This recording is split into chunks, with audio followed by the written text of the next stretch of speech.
We're live. We're live.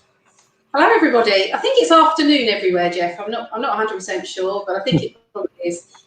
Welcome to the Jobg8 Summit week, or the iSummit as we're calling it now. Unfortunately, we haven't had the opportunity to all meet in person in San Diego, which would have been lovely in the sunshine. But we've decided that we had so much good content, Jeff and I, that we would deliver the content digitally for you. So hopefully you enjoy the webinar series this week.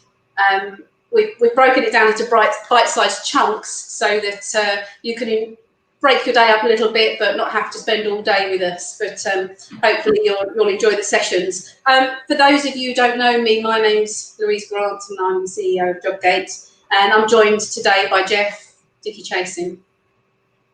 Hey, Louise. Hey, guys. Glad that everyone can make it. It feels like old home week out there, judging from the chat that I see going on.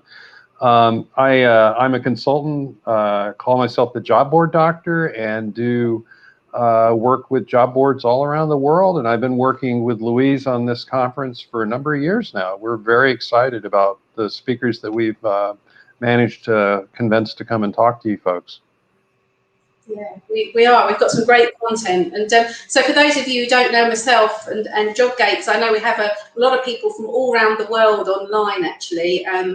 We typically, the audience for this conference is a North American audience, but we see people from all across Europe and Asia. But those of you who don't know Jobg8, we established our business 11 years ago now to support the job board industry. So we have a similar philosophy to Jeff, supporting the job boards. And we have built a network of job boards globally, and we help those job boards with their candidate acquisition strategies, making sure they've got enough content on their sites to keep their candidates happy, and keeping those candidates engaged. So if you're interested to know a little bit more about Jobg8, we don't just run events. We also, obviously, this is a big part of what we do to bring the industry together. But if you're interested in working with us as partners, you can go to jobg8.com, and we'll be happy to chat to you. So over the next 3 days, we've got a great lineup of speakers, some really interesting topics. Some of it's changed, obviously, since recent events. COVID-19's had a huge impact on many of you in the audience, and so some of the sessions have changed slightly, the subjects, but I'm sure you're going to enjoy them all. A couple of bits of housekeeping before we get started. Some of you are already chatting in the right-hand side, so please do chat away. Connect there. You can share your LinkedIn profile if you want to chat with particular other people that are attending the event. As we go through the sessions, you can also pose a question to the speakers.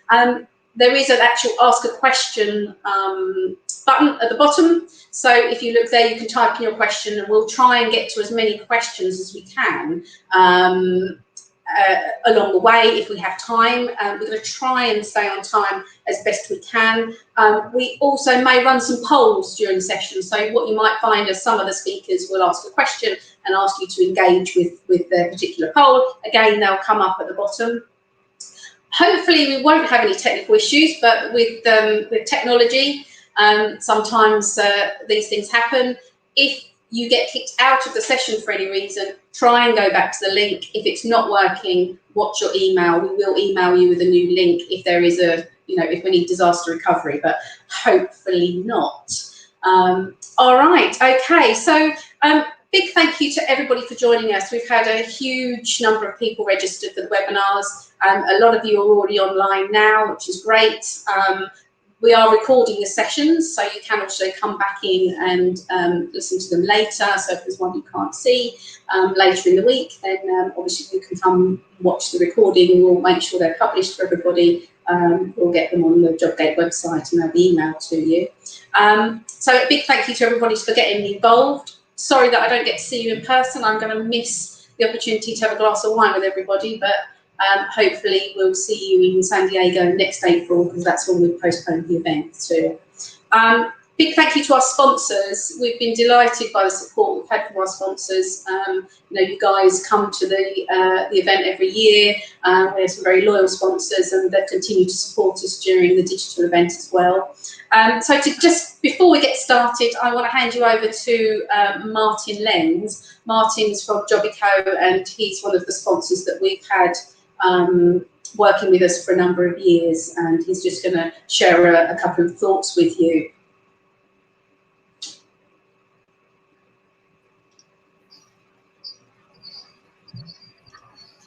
We enter the year 2021, a time of new growth, and a time when job boards evolved from mainly transactional sites to become engagement platforms, supporting candidates throughout their whole career path and employers to build brand and trust to hire the best talent continuously.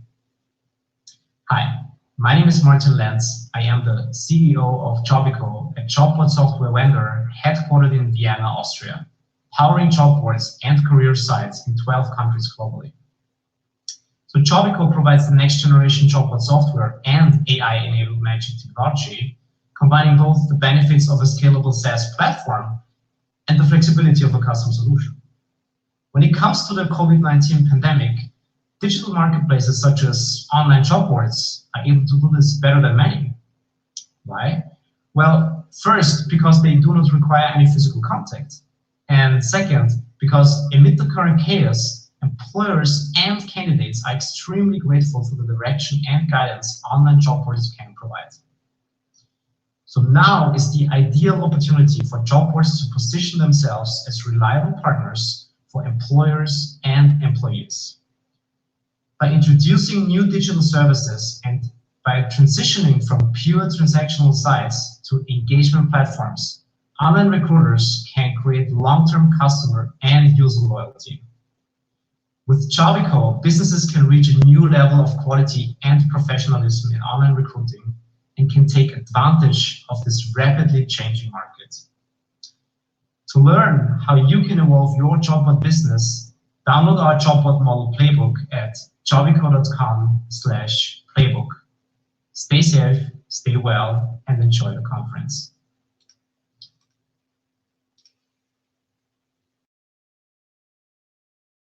So let's get started.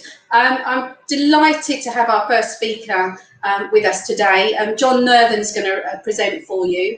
He's going to be talking about growth amongst the chaos, the challenges and opportunities in the workforce solutions ecosystem. For those of you that don't know John, John manages the team that delivers SIA's international research content across the entire workforce solutions ecosystem. So I'm going to, hopefully, with the sound's okay, yeah, I think we're okay, John. I'll hand over to John now. Thank you, John. Lovely, thanks very much, Louise. Yeah, well, thank you for the opportunity to speak to everybody today. I am going to go through a number of trends, and I'm going to talk about the global market. As you can see from my title on this screen, I am responsible for executive research globally. If you don't know SIA, we are a research organization. We provide research content to all parts of the workforce solutions ecosystem, and I'll go on to explain what that is and how job boards fit into it. Our clients are staffing firms, job boards, freelance platforms, but also importantly, the customers of those services as well. So large buyers of contingent labour and other forms of labour. I'm dialing into this session from the UK, about 40 miles north of London. We're still in lockdown here, although we just heard today that the pubs are going to be reopening on the 4th of July. So that's going to be our Independence Day. So we're all looking forward to that. The agenda I've got for you is in 4 parts. We're going to talk about how people find work and what are the options available to them. We're going to talk about the job board landscape, particularly then the idea of convergence, collaboration, and co-opetition is an interesting theme that we've picked up in our research. And then I'm going to finish by talking about some of the issues that we're seeing in the market today, particularly as they relate to COVID-19, of course. So here is our workforce solutions ecosystem. And as you can see, because we are called staffing industry analysts, we've got the staffing industry in the middle of this ecosystem. So for us, when we talk about staffing, that's temporary staffing, it's place and search, which is direct hire or permanent placement, as we call it in Europe, and also executive search. But around those core of services, we've also got a number of other interesting business segments. So you've got things on the top left, process outsourcing, there's recruitment process outsourcing, managed service provision, HR outsourcing. Going around that wheel, bottom left, you've got other sorts of workforce solutions, outplacement, HR consulting, training, etc. Top right, you've got PEOs, big service category in the US, not so well known outside the US, but sort of HR consulting on steroids if you're not from the US. Then payrolling, independent contractor compliance. And then this is from the perspective of an HR manager as well, I should point out, this ecosystem. So of course, if you're an HR manager, you've also got the option of going direct to take advantage of these sorts of services. So you can contact temporary workers directly, or independent contractors or freelancers, or you can hire a consulting firm as well. Now, the bottom portion, talent acquisition technology, that for us is probably the most interesting part. And that's where we find a lot of innovation that's happening in the market. And this is also where we actually categorize job boards. So if you look under candidate discovery on this screen, up here we've got online job advertising, which is the broader description that we use. And among those, we have job boards, job aggregators, social media job sites, community sites, online classifieds, programmatic job ads, and job distributors and job optimizers. So they're all in that category. But there's some other important categories here as well. We've got the whole human cloud and companies like Upwork and freelancer.com, then sourcing automation tools, employee referrals, recruitment aggregators, and I could go on and on. But I just wanted you to understand where in our world we see job boards fitting in. One thing that we are noticing as well is that there's a lot of expansion across that ecosystem. So whereas staffing firms used to be tightly confined within that center segment, they're actually expanding outside of that segment. So they're acquiring VMSs, MSPs, and they're also, as I'm sure you're aware, acquiring job boards. So this is just a flavor for the staffing firms I'm aware of that own job boards. Recruit, the big Japanese staffing firm, of course, owns Indeed, a number of other important job boards. Randstad more recently acquired Monster, but there's a lot of other staffing firms, particularly in India and Japan, that own job boards. So there's a bit of blending of the services. It seems in the past these two types of services kept quite distinct and separate. But you'll see that we'll start to talk a little bit more about this convergence trend later in the presentation. And I guess if you're looking at that expansion across the ecosystem, well, then LinkedIn is a pretty good example of that. So this is the company that's got important social media site. It's got career pages. It's got Pipeline Builder, which is a targeted pipeline of talent that could be interested in your company. You've got LinkedIn Talent Connect, which is a conference that they put on. LinkedIn Talent Intelligence is a data analytics platform. LinkedIn Recruiter, a platform for finding candidates. LinkedIn Learning, of course, which is an important new asset that LinkedIn has within its portfolio. LinkedIn Talent Hub, which is the only ATS that's built on LinkedIn. LinkedIn Profinder, which is a freelancer independent professional platform. And they've also grown their business by making acquisitions. In fact, they've made 29 acquisitions. It includes Glint, which is an employer engagement platform.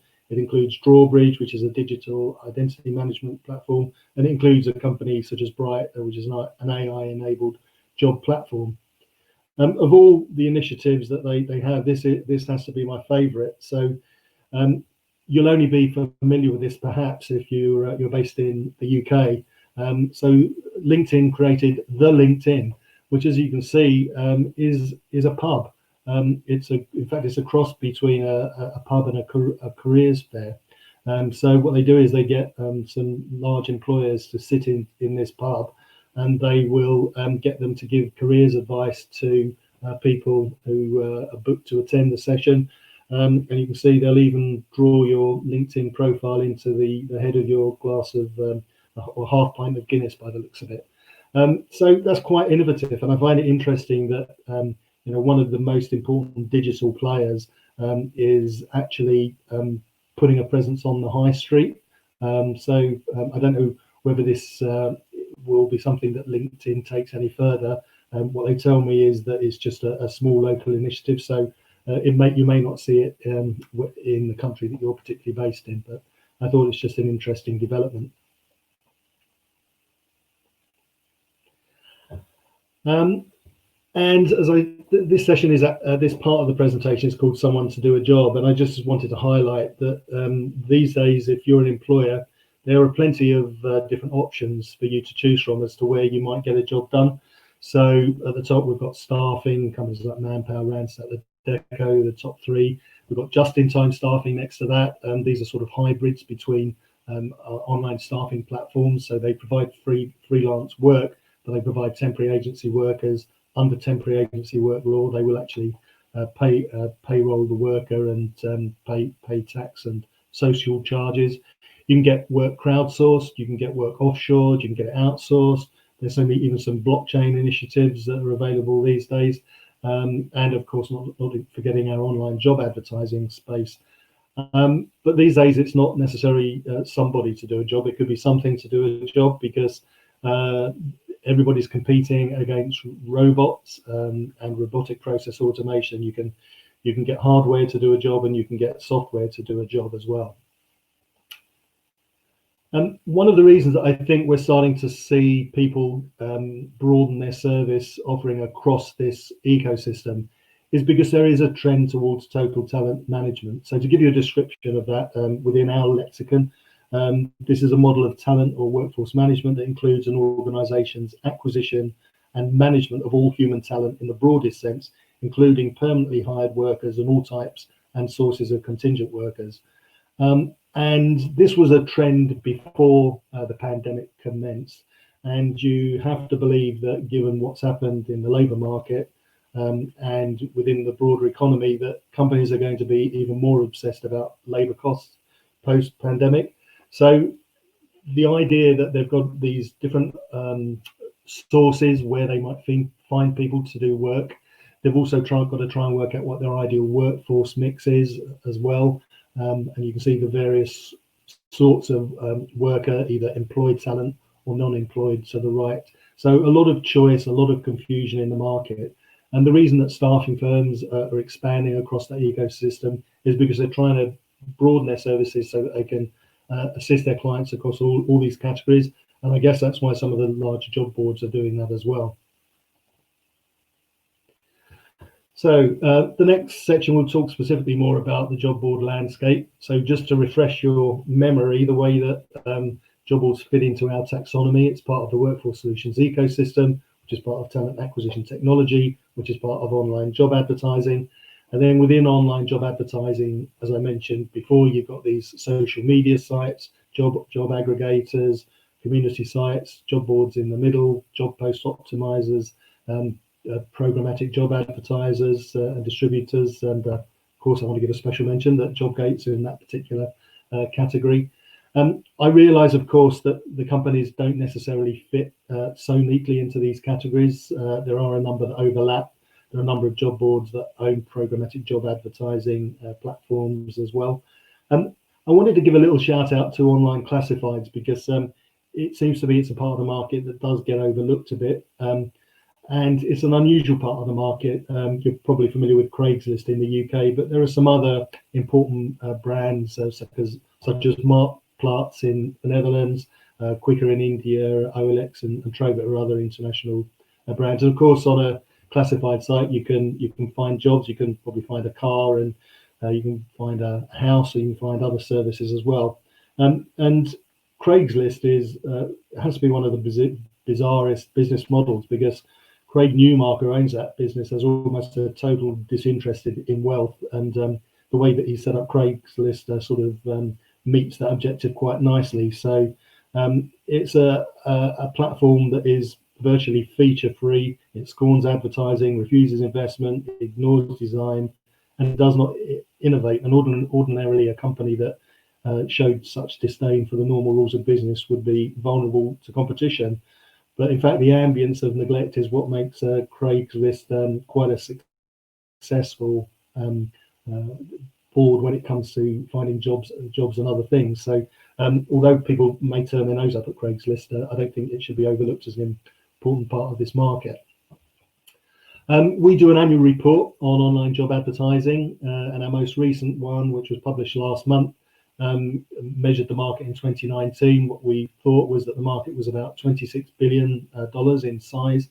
We reckon it grew about 16% in 2019, and that's a slight acceleration of 2018, which we had at 15%, which was a slight acceleration from 2017, which was 14%.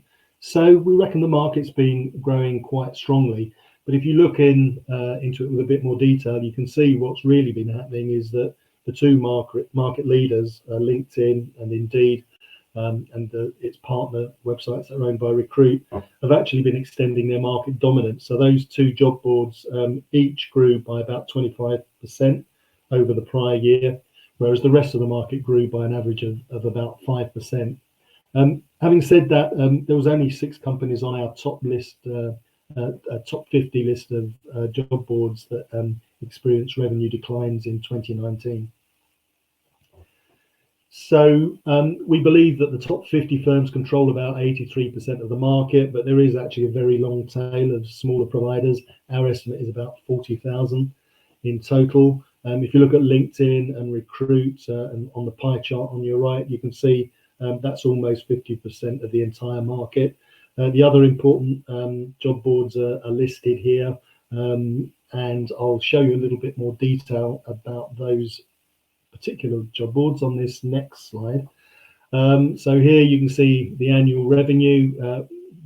LinkedIn has extended its lead over the rest of the market. You can see its revenue is now somewhat above Indeed, and those two job boards are actually well ahead of Seek as well. Seek is a company that you may be less familiar with if you're dialing in from the US, but it is a very important job board in Australia, New Zealand, and parts of Asia and South America as well. Career Builder is probably a company that most of you are familiar with.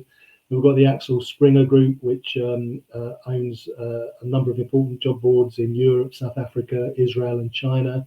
58.com, as you can see, is a Chinese job board. Craigslist, I've already mentioned. Dipcorp, big Japanese job board. 51 Job China, and Randstad, now owned by now the owner of Monster. It just about still gets into this top 10. We've seen Monster's position decline in this ranking. Since it was acquired by Randstad, its annual revenue has declined by about 16% each year. But to be fair to Randstad, it was declining before it was acquired anyway. So we haven't seen that they've been able to turn around that business yet. Another interesting way to look at the market, though, is if you look at the market cap of the listed online job platforms. So it paints a very different picture. You can see we've still got LinkedIn via its own and Microsoft at the top. And in terms of market cap, that just dwarfs the rest of the market. But there are some surprises that comes up. So Naspers is a company you may not be so familiar with. So Prosus is the international internet assets division of Naspers. It's a global investment group. It's the largest consumer internet company in Europe and among the largest technology investors in the world. Its share price and its market cap are actually largely driven by its investment in Chinese tech company Tencent, which is now worth a whopping 130 billion alone. So that market cap is mostly just through one investment. But if you're looking at who's got the firepower in this market, who's got the money to make a difference, who's going to be making most of the acquisitions, then it may not be the companies that have got the most revenue. It may be the ones that have got the largest market cap. Recruit, the owner of Indeed, has got a very strong market cap. Japanese investors love their business model. Then you've got eBay as well, which owns Kijiji, Gumtree, and Marktplatz, so online classifieds in other countries. Wise Talent Information Technology, in terms of revenue, that's only 17th on our list, but it provides an important range of talent service brands, including Lipin in China.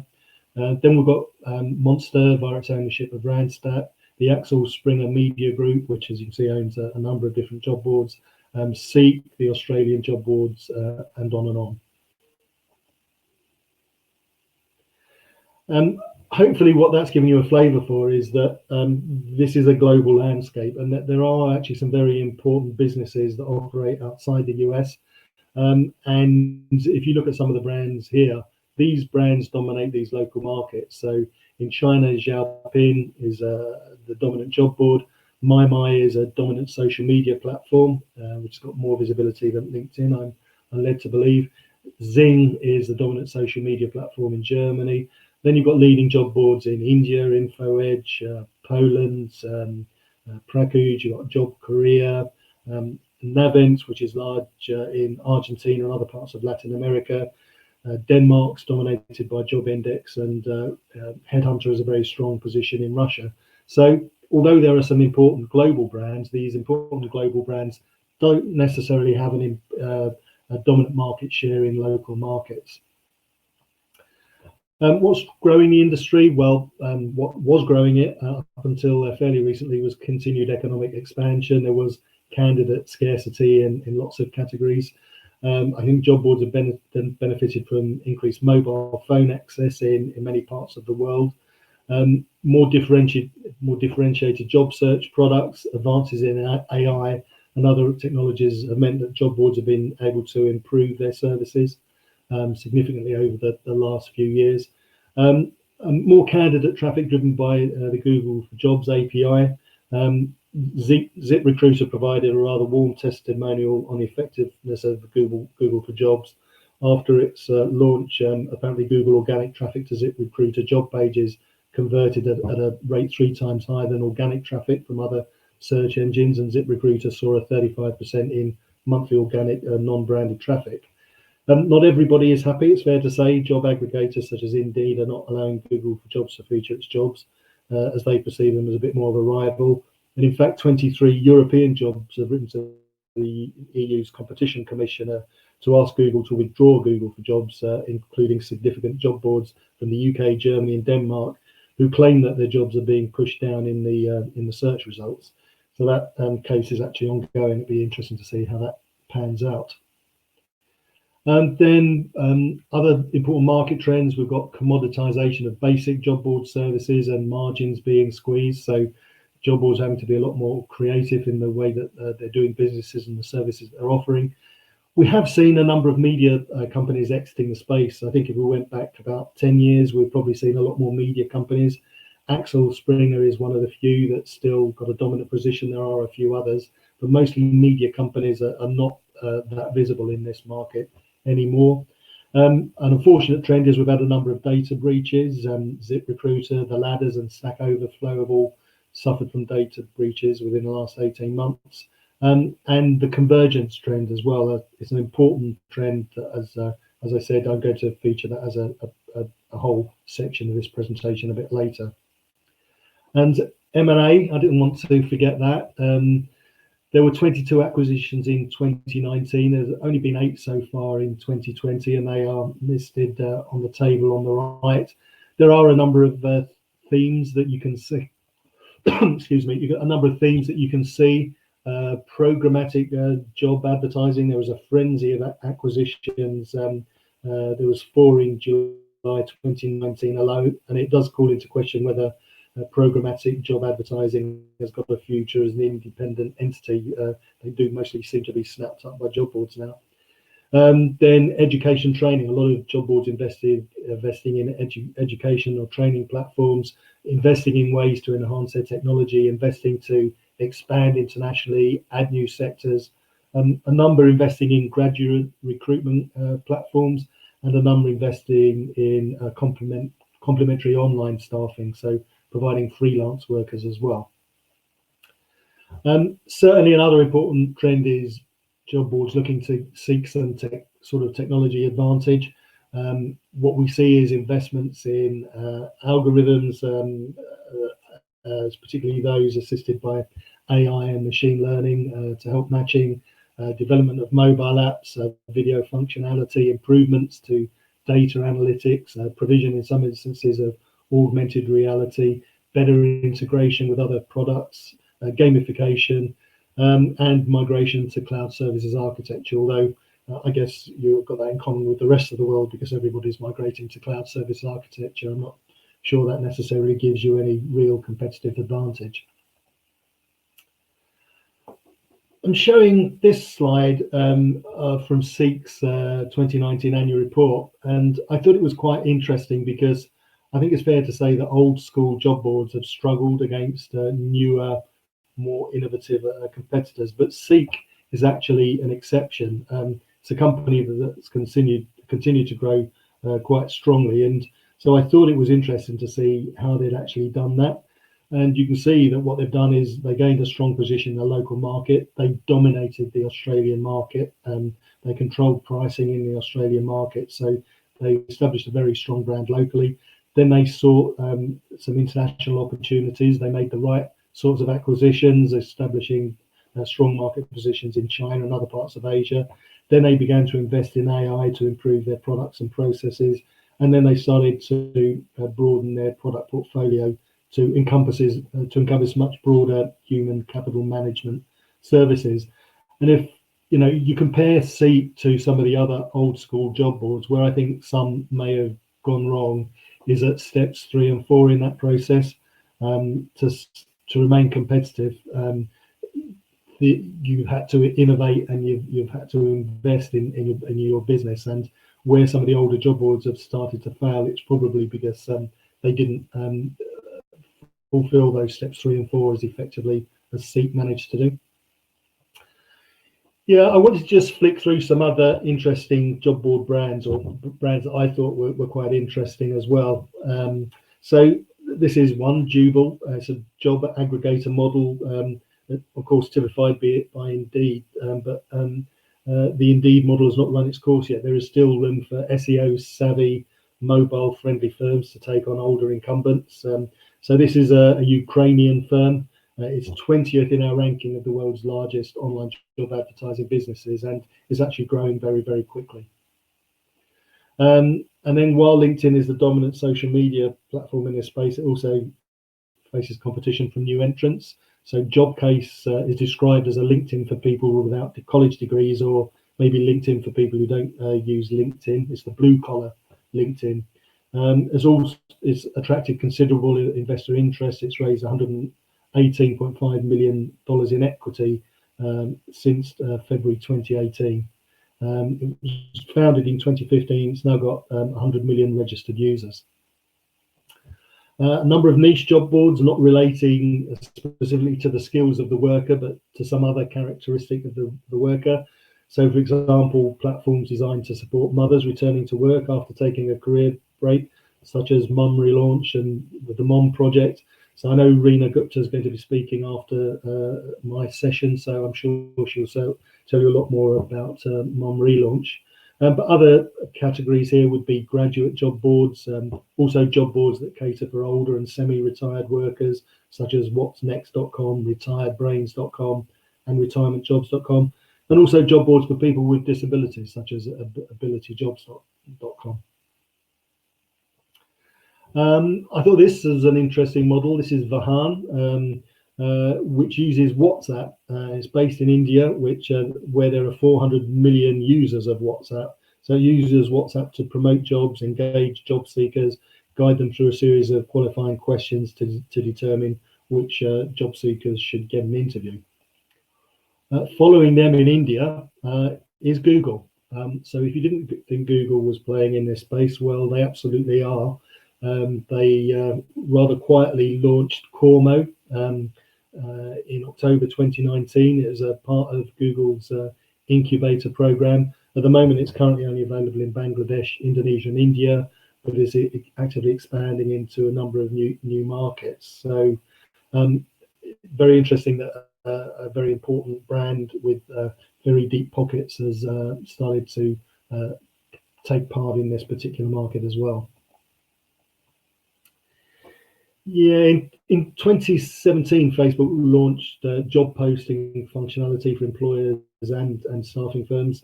Facebook allows users to create an account that is separate from their personal Facebook account. It announced in September 27 that it had forged a non-exclusive partnership with ZipRecruit as well to drive more job postings to its platform. Of course, at the moment, Facebook does not charge employers to post jobs, but it does make you wonder when they may start to monetize this particular product. It's a very well-recognized brand, so it's not a threat to anybody at the moment, but I wouldn't rule it out being a threat at some stage. And here's a good example of how a new threat can appear out of a crisis. So this was launched as recently as April. It's called People Work Connect. It's an employer-to-employer work platform that bypasses intermediaries and puts organisations in direct contact with each other to fill vacancies.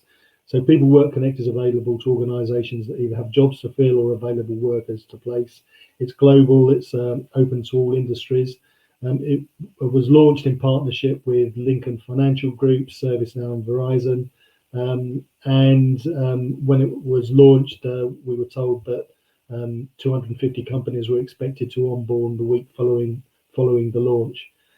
Now, as you can see from this particular page, it's been positioned as an initiative to help firms during COVID-19, and it's offering its services for free at the moment. But it does seem like its founders have ambitions post-pandemic. The CHRO for Verizon said, while the current pandemic has been the impetus for People Work Connect, we expect this type of collaboration to become the norm going forward. So that's a norm that doesn't include any intermediaries. This is employers that have come up with a platform that ignores job boards, it ignores staffing firms or any other sort of intermediary as well. And I wanted to finish this part of the presentation by talking about some of the new blockchain models. So these are also snapping at the heels of old world job boards. One advantage of job boards built on blockchain have over older models is that they can add credentialing, identity management, and 4 of the initiatives are on here have that sort of process embedded within their system. So Be Hired, Talenting, Workonomics, and WorkNow. And with no governing intermediary, it means that these platforms are very low cost. So they do, in that respect, represent a challenge to the established order. A number of these are still sort of looking to gain some momentum. So I don't think blockchain job boards are going to scare anybody in the next year or so. But it may be something you might want to give some attention to in the next 5 to 10 years. And then convergence within this ecosystem as well. And what I'm talking about is convergence between staffing firms, online staffing platforms, and online job advertising. And to give a little bit more color to that, I'll just add the relevant brands. So you can see staffing firms top right, freelance platforms top left, and then some familiar online job advertising brands down the bottom. But what's interesting is this space in the middle. So these are brands that are actually hybrids. It's difficult to categorize them as either being freelance platforms, job boards, or staffing firms. And I'll give you a little flavor for that. So where we see online job advertising heading at the moment is that a number of job boards are developing or acquiring online platforms for freelance workers on the one hand, and they're also developing hiring models that are actually looking more and more like the direct hiring models that staffing firms have. And our good friend Jeff Dickey Chazins, the job board doctor, can endorse that because he did a survey last year, and as you can see, 12% of the people that responded said they plan to start offering staffing firm type services such as temp positions, and 11% plan to add services for gig candidates. Where is this happening in the market at the moment? Well, here's an example already mentioned, LinkedIn ProFinder. It's a professional services marketplace that helps you find the best freelance or independent professionals. At the moment, it's only available in the US and within specific service categories such as IT and marketing. Freelancers are hand curated by ProFinder's concierge team. Freelancers can submit up to 9 proposals to complete projects for free, but they need to pay for a Business Plus subscription once they get above 10 proposals or more. Another example, SIF was acquired by Indeed in 2019, so we would categorize this as a just-in-time staffing firm. I described that earlier. It's got all the automated functionality of a platform, but it supplies temporary agency workers under temporary agency work law, therefore taking responsibility for tax and social charges. And the company describes itself as the UK's leading staffing platform, connecting over 33,000 fully verified workers. The website claims that employers can save up to 55% in agency fees, and workers are paid £9.50 per hour, which is about $12.30. So what we're seeing is interesting competitive positioning. So for a number of years, we've seen job boards providing services to staffing firms. Now, all of a sudden, we're starting to see job boards much more directly competing against staffing firms. Like LinkedIn and Recruit, Seek has also made some significant acquisitions investments, similar to the SIF brand. LinkedIn, Seekers acquired Sidekicker for temporary and casual workers in hospitality industry. It's actually based in Australia, that platform. It's made significant investments in Workana, which is a Latin America freelance platform with offices in Brazil and Argentina. Last year, it led a Series A fundraising for Florence, which is a UK platform to connect care homes with independent nurses and carers without having to resort to recruitment agencies. So the company claims that care home managers using Florence can save 20% to 30% for engagement compared to a recruitment agency. And then looking at the development of models that increasingly look like the services that staffing firms provide, there's Indeed Hire. It was launched in 2016, leverages machine learning to deal sort of very repetitive and manual tasks that are involved in traditional job placement. The company describes itself as a pay-per-hire full-service recruiting agency. And as you can see from the slide, it's clearly positioned to undercut traditional recruiting agencies. Indeed has also launched Seen by Indeed, which is a moderated talent pool engagement platform for tech talent. All candidates are reviewed by Indeed for experience, educations, and skills, and employers are equipped with an interview scheduling platform.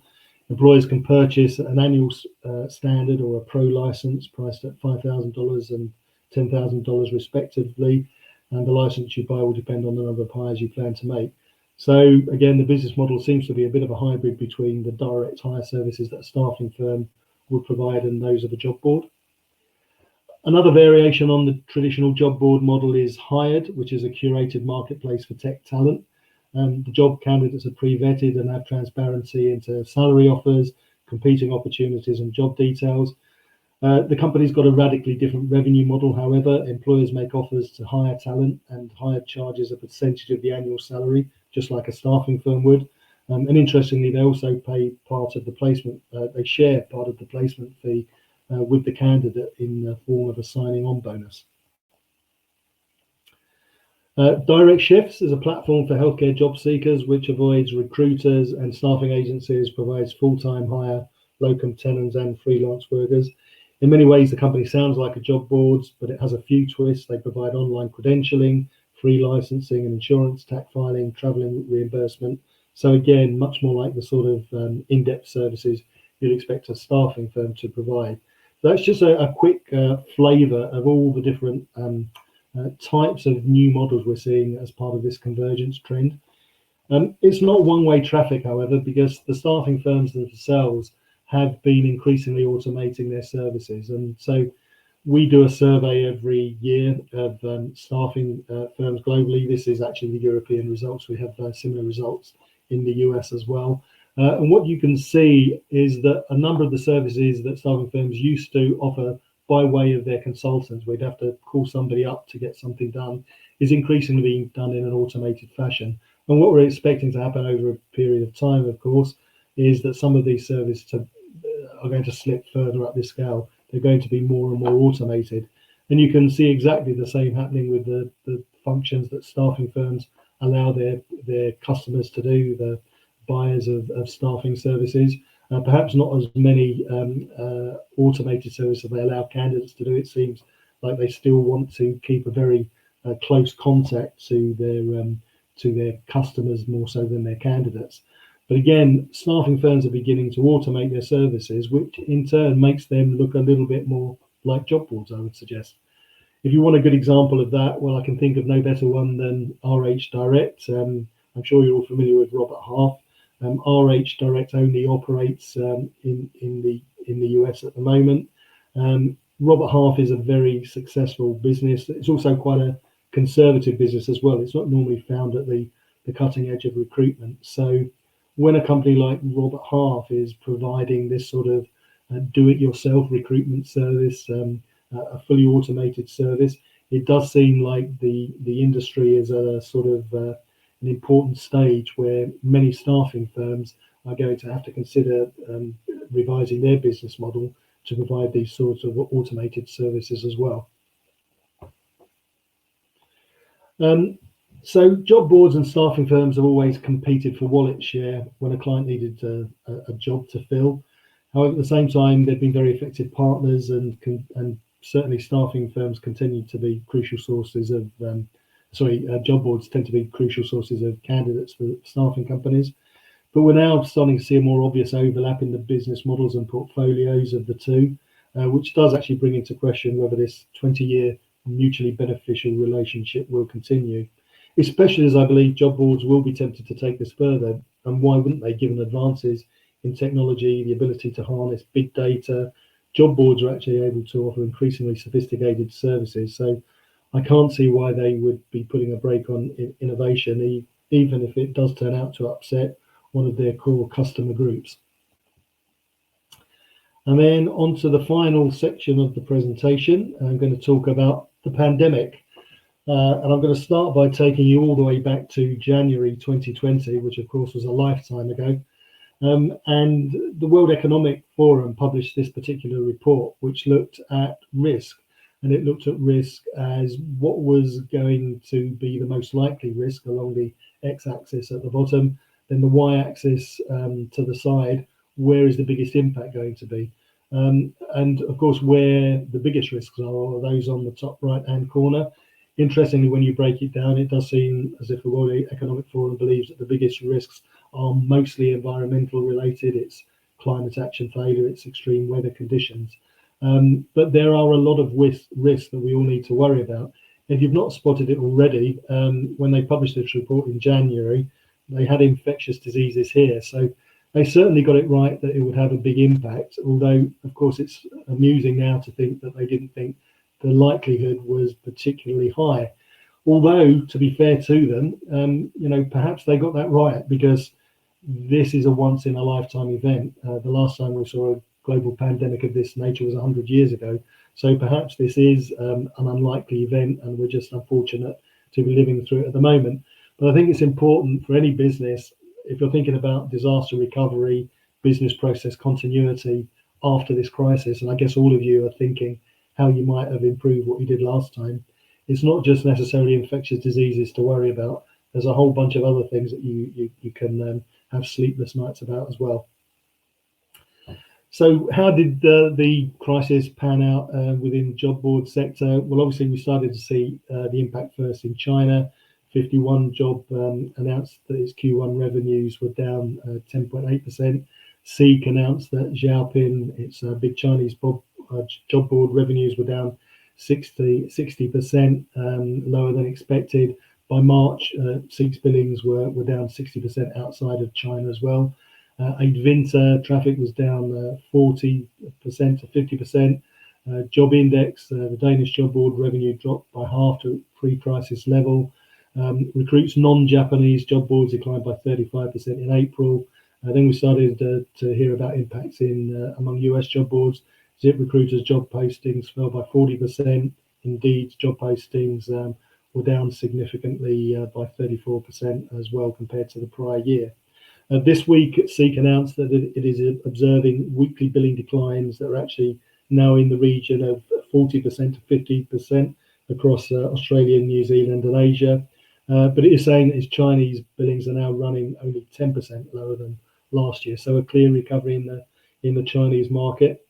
What we've seen as a reaction, a strategic reaction to this crisis, certainly the listed firms have withdrawn guidance to investors, they've withdrawn their dividends, people have implemented work from home policies, reduced non-essential discretionary operating costs, optimized marketing budgets, limited non-essential capital expenditures.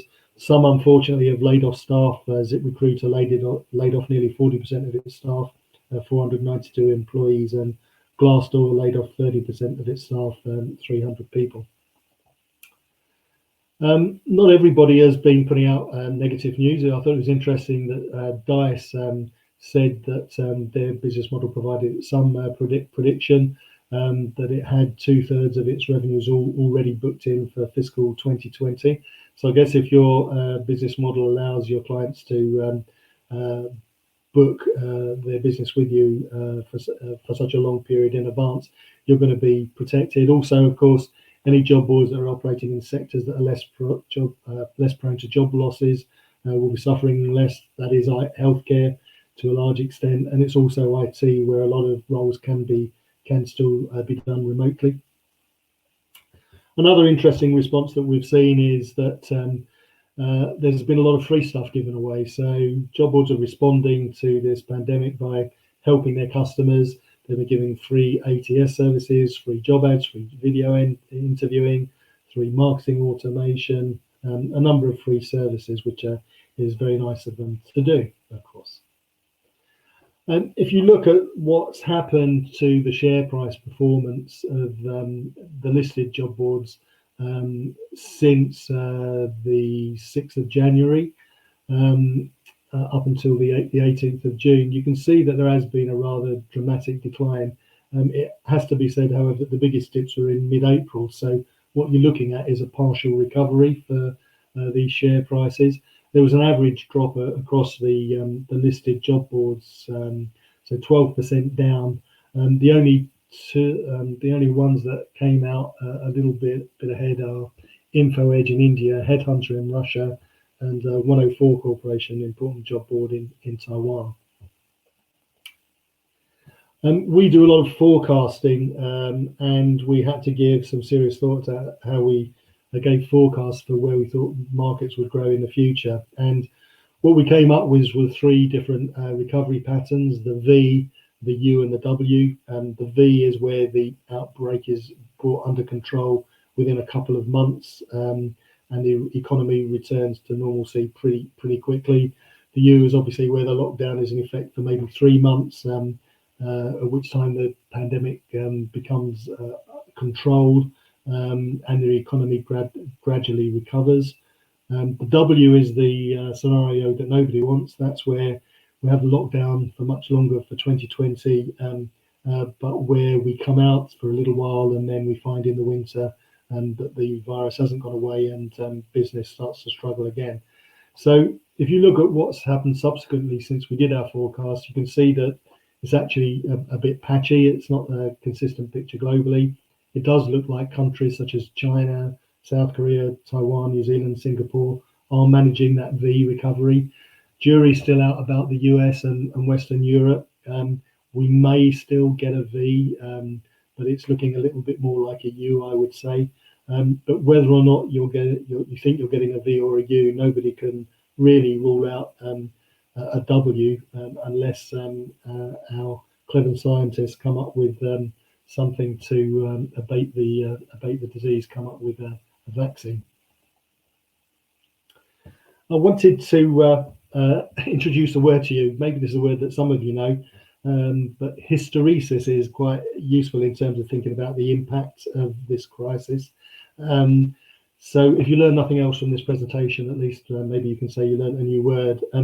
It's a good word because it's used extensively in the area of labour economics, and it's useful for thinking through the impact of COVID-19 because it refers to an economic event that persists into the future even after the factors that led to that event have been removed.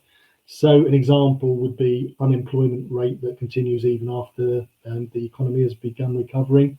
But it's got another useful connotation as well. If you look at that second paragraph, it implies that our behaviour is shaped not just by current realities and expectation, but by our memories.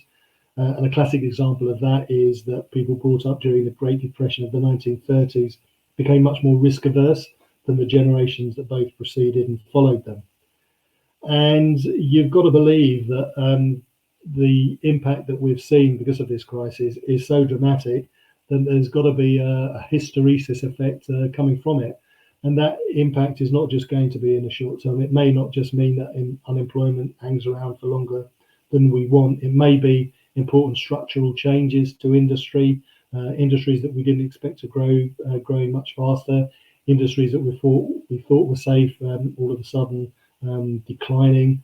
But there'll be long-term implications as well. Behaviour shaped by the memories of having been forced to stay at home, enforced social distancing, forced to wear face masks as well. How is that going to play out for a younger generation in 30 years' time? How will their attitudes and behaviour change? We really don't know. And so that's a whistle-stop tour of the market, and there was a lot of data there, so apologies for rushing through it, but I didn't want to go over time. I wanted to finish with a few nice quotes. If you don't know W. Edwards Deming, he's an interesting guy. I recommend you Google him. But he came up with some nice quotes, particularly for a data geek like me. So, in God we trust, all others must bring data. Without data, you're just another person with an opinion. Whenever there is fear, you get wrong figures. Learning is not compulsory, neither is survival. So I hope I've given you some useful data that helps you survive during this particular crisis and beyond. And with that, good luck for the future. Louise, I think we have got a little bit of time to do some Q&A if there are any questions. Thanks, John. That was fantastic. Yeah, you can hear me. That's good. I think Jeff's just coming on. I'm back. That was a great presentation. Enjoyed it. I'm glad. It was exhausting.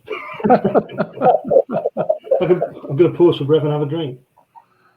Yeah, I was watching the chat line as we went along, and I noticed that one thing that came up was you were talking about the dominance in the stepstone market, or I'm sorry, in Germany, and you said Zing was a dominating force, and Eva Zils came up and said, what about stepstone? And I was just wondering how you rated that. Yeah, Stepstone, a very important job board, but I was actually referring to social media. I mean, from a US perspective, I guess it seems like LinkedIn controls the world. So I was just trying to make the point that actually there are some important social media sites outside of the US, so it doesn't dominate every country. Still got a fantastically strong market position globally. So yeah, I mean, there are bunches of important job boards that hold strong positions globally, and Stepstone's certainly one of those.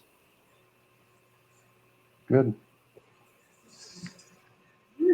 Okay. Well, thank you so much, John. It was really interesting information, and lots of people were asking if the session is being recorded and they can get access to it, because you had some great data on your slides there, and I think everybody perhaps are going to want to go back and have a look at some of that and digest some of the information. So just so the audience is aware, that's all available post-event. We'll make sure it's on the Jobg8 website so everybody can link to that.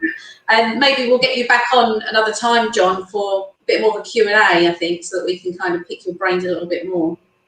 Yeah, well, you owe me that drink in San Diego. I'm going to take it up on that. Most definitely, absolutely. All right, thank you very much, John. I can't give a round of applause, but there we go. That was great. Okay, it was a really great start. Some really interesting bits of information there. We go away and digest, and a brand new word for our vocabulary. I like that. That's good. All right, well, I'm going to jump off and leave you with Jeff, who's going to introduce our next session. Thanks, Louise. Yeah, I'm going to use that word. I may even put that on a t-shirt at some point, just to make people ask me questions. But I guess the next speaker that we're going to have up will be Reena Gupta. She's going to talk about her site and diverse hiring. But first, I wanted to introduce Courtney Ford. She's with Appcast, and they are sponsoring this session. And Courtney, take it away. Hi, thanks so much. Courtney Ford, I'm here on behalf of Appcast. We're sponsoring the next session. If you're not familiar, Appcast is a leader in programmatic job advertising technology, and we're transforming the global recruitment industry. We do have a variety of offerings for our job site clients. I'm just going to quickly share a little bit about that. We have Appcast CPC, which is a variable click-based job ad exchange that you can immediately participate in with your job ads to receive performance and meet any of the goals against whatever budget you'd like to spend. You can centralize this buy and any direct job site buys within our ClickCast platform, our programmatic media optimized platform. And then as a publisher, we also have a variety of services we offer to create that revenue stream. So you can receive XML of premium employer job ads. You can layer in backfill. You can also integrate with our job search API and become a certified publisher if you're looking to enhance even further as a publisher within this space. We unlock additional advertisers in this way, give you a programmatic score, and you build your brand. If you have any interest in any of these solutions, please don't hesitate to reach out. It's Courtney Ford, and I look forward to partnering with you. I'd like to turn it over now to Reena Gupta. She is the founder of Moms Relaunch, and today she's going to be talking to us about how job boards can help improve diverse hiring. So Reena, over to you. Thank you, Courtney. Thanks for sponsoring the session, and hope everybody's doing great today. And that was a wealth of information from John. Do you all agree? Wonderful. So thanks again, Jobg8, for having me here. And John mentioned a little bit of what we do, but I love to share more information about how I got started, what we are doing, and most importantly, in the current scenarios and the topic about diversity hiring. I mean, it's like the talk of the town right now with so many things going on. Are you all able to hear me, see me? And let me know if I can share my screen and you're able to see my screen. Oops, unfortunately, I can't see any chat there. Louisa and Jeff, I hope I'm audible and everything is visible. Just want to make sure that. Okay. So I'm assuming everybody's able to see me. So first of all, again, thanks to John for referring about Mom Relaunch on what we are doing here. And as the name suggests, we are bringing women who are on a career break back into the workforce. Why I started, what it is all about, I'll definitely go into that.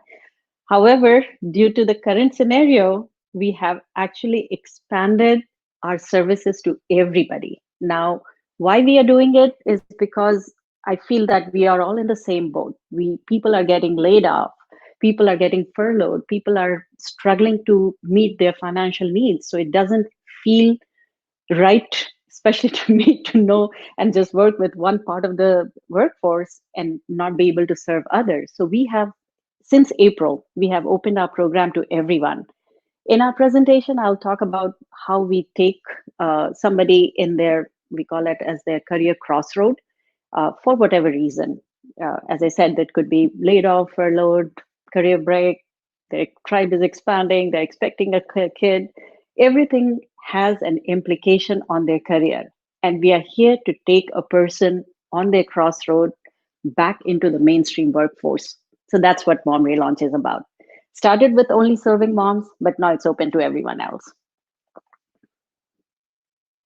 Can't see my screen share. How do I? Luis, are you able to see my screen share? I am sharing my screen.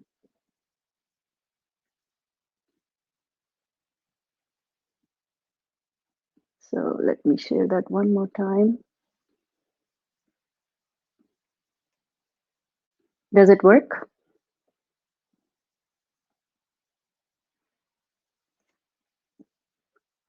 Luis, I'm sharing my screen, so if you can, oh, perfect. Okay, so I'll just read that slide one more time, that in the light of COVID-19, we are expanding our services to everyone. So A little bit about myself. I call myself as a serial entrepreneur, but I pride myself in saying that I've been bootstrapping my company since 2002. Not that I was not able to raise funds or anything. I never tried doing that, but because I felt like I'm able to do or run my companies with its own cash flow, and I feel pretty accomplished doing that. So I kind of put myself as a bootstrapped serial entrepreneur, especially in the talent industry. Why? Because I started my company as just like an independent contractor. I was laid off from a work I was doing. Within a month, I was called. I just had my first child, and I really didn't want to go back full time. In fact, I was at a career crossroad. I decided to go as an independent consultant and grew that company into an IT staffing, IT consulting, and in 2005, I got into the so-called ecosystem of Salesforce, which was kind of a turning point for us. And in that whole ecosystem, I personally and professionally grew a lot. So when John was referring about ecosystem, that's the kind of environment I thrived in. And Salesforce has done a great job of creating that kind of ecosystem. So we became the first consulting partner. We were based in Tennessee, and we became the first consulting partner. We were incubated by Salesforce as a consulting partner, but then we started developing products on the Salesforce. And one of the products we developed was called Target Recruit, which is one of the applicant tracking system built on Salesforce. Ran that company for almost 10 years, sold that in 2018, and developed another whole solution around workforce development called Mom Relaunch. And the purpose of the Mom Relaunch, again, is to just focus and nurture the talent which is draining out. We all know the amount of women who take break is over 40%. So how do we control that, and how do we bring that? It was the whole goal of starting Mom Relaunch. So our vision and values, I do like to address this. We are not just focused only on one talent pool, but because of the expansion, we are bringing a more strong, diverse, and we call it as an inclusive economy. Not just the workforce, but economy is the impact that we are trying to bring in. Everybody rises together, and if one area of the economy is doing great, the other gets the benefits as well. Most importantly, we are trying to reskill the talent on relevant technologies, and I'm going to talk about that as well. Another very important aspect we are bringing into this whole ecosystem is called support network. And support network is where we depend on companies coming and helping each other professionally to each other, as well as understanding the talent to be looking into their own support network, not just professionally, but also personally, because they need to know who's going to take care of their child if they're going out for work. So creating this whole support network is what we teach as part of a nurturing process. And as mentioned, the ecosystem that we are building is creating the pillars for all these three important aspects of it. So what and why we are here? I'm not going to bore you to death by going over lots and lots of stats, but very high level key points. 46% of the employers, they say they have trouble finding skilled talent. Okay. We all know attrition in IT is very high, 13%. A lot of companies, when they were surveyed, they said like their cash flow has increased 2.3 times if they have a diverse team. Again, some things that we don't think about creating a survey and things around it, but this is a very factual data that we are bringing in. 87% of them said that they have a better decision process and decision making if they have a diverse team. 67% of the candidates seek employers who value diversity. And not to mention, the employers, the cost of a bad hire is over 25,000. These are some of the very high level stats that I've put together just for you to understand what the problem is in terms of why we need to create a holistic workforce development, not just only one area of the talent pool to be nurtured and not left behind for the other ones. Now, while we have these stats, we do have an opportunity. These opportunities comes from what we call as the talent pool that are not tapped. We call that as an untapped talent pool. As mentioned, we started with moms, which is like 43%. 43% of women who are qualified, not even the ones who have been struggling and trying to figure out what to do. These are qualified women who leave workforce. This is the talent drain that is happening that we need to nurture. Okay. John gave a slide for the unemployment rate. Of course, I put 13% plus. It went maybe 18, 19, came back. So this double-digit unemployment rate is extremely high. That is the reason we have opened it up for everyone. 70% of the executives, they say that the diversity hiring is important for them. They do want to have that. However, mostly the larger employers have something called D&I programs within their company. Not many companies even know how to execute this. So we are helping them reach that goal. Due to all this pandemic, there are trillions and trillions of economic impact, how we can bring it all back together. On top of that, there are certain aspects that we have to learn as part of a training process is something we call as an unconscious bias. We just did a great webinar on, it's not a webinar, it was actually a workshop that we did virtually. And it's very, it's obvious that we all face unconscious bias. The 3 A's that we are trying to bring in terms of candidates, in terms of employers, are the fact like the 3 A's start with, first, you have to be aware. You have to be aware that you are having that at any point, you are having that unconscious bias. It could be anything. It could be religious, it could be culture, it could be deep-rooted, whatever that is. Bringing that awareness is what we are trying to do. Secondly, how do you address that?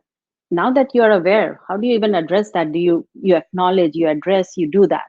And then what action you take?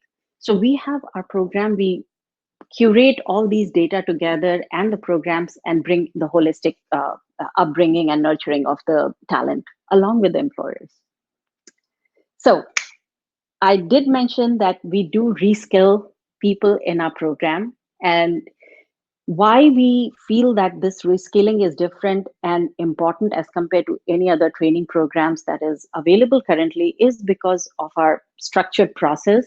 At every step, we talked about in our program, there is a value that we are bringing in both to the candidate as well as to the employer.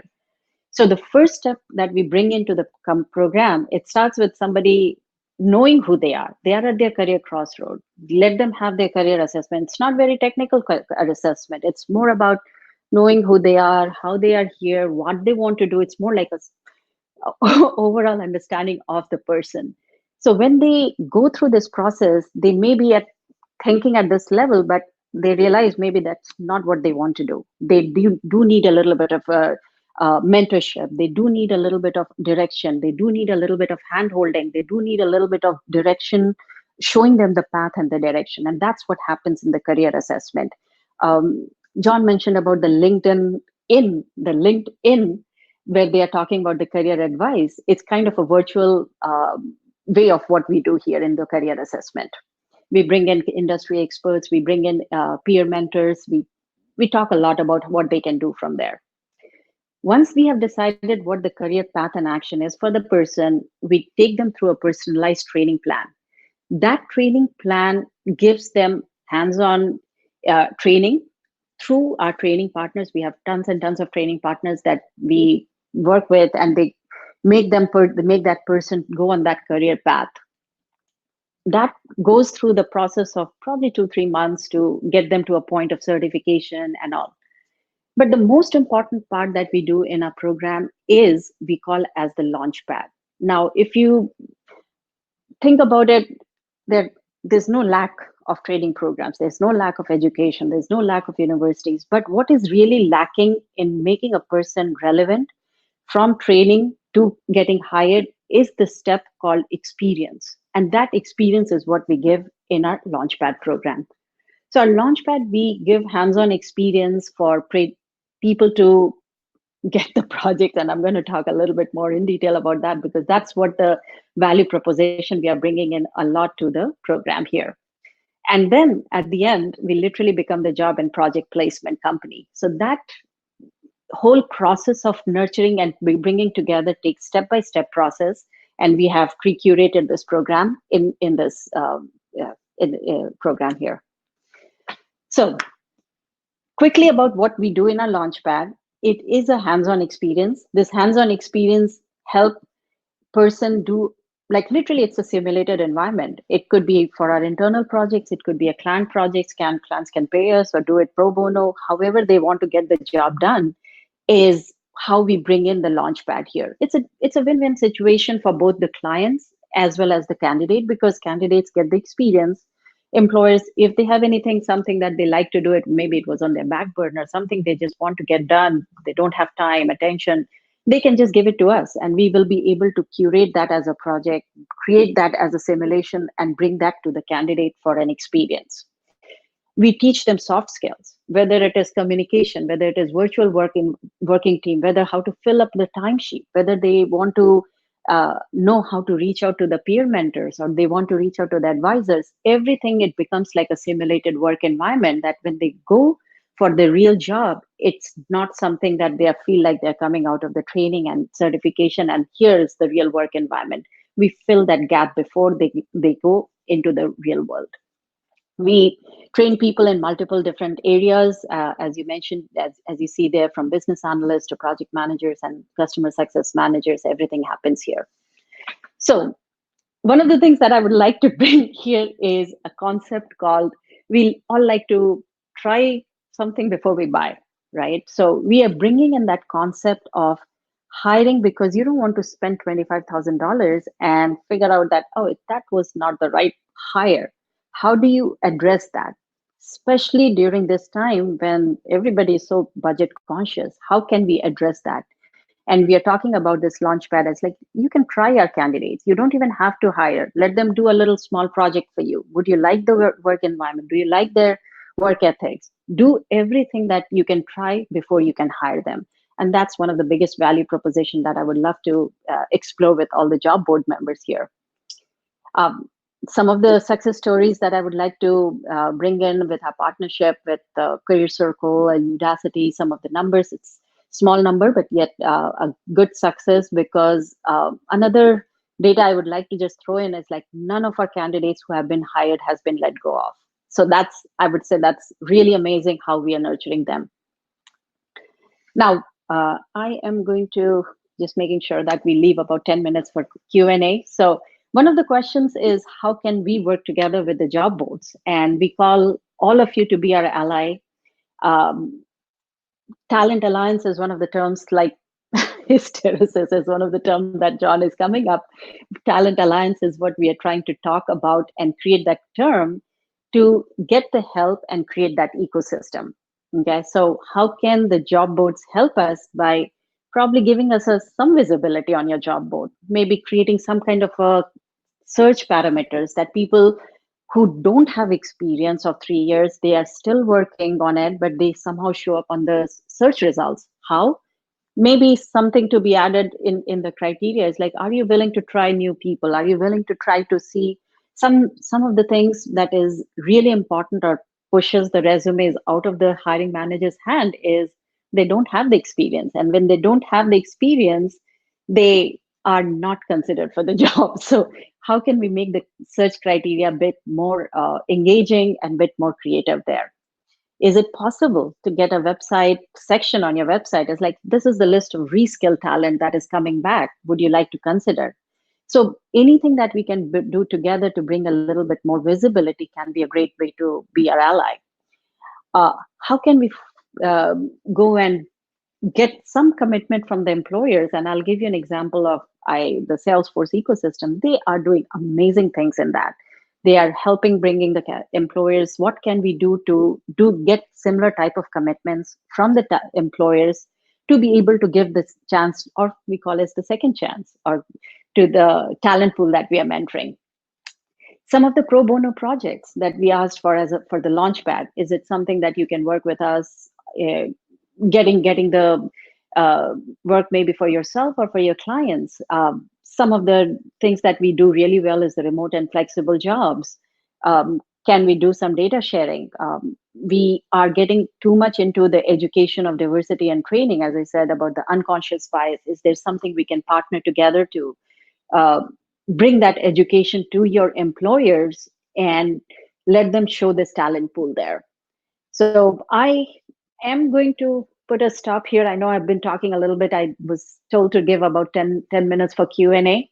I'm going to leave this slide as it is, and I am going to just end my session here. I know it was a little bit of too much of information, but I wanted to make sure that.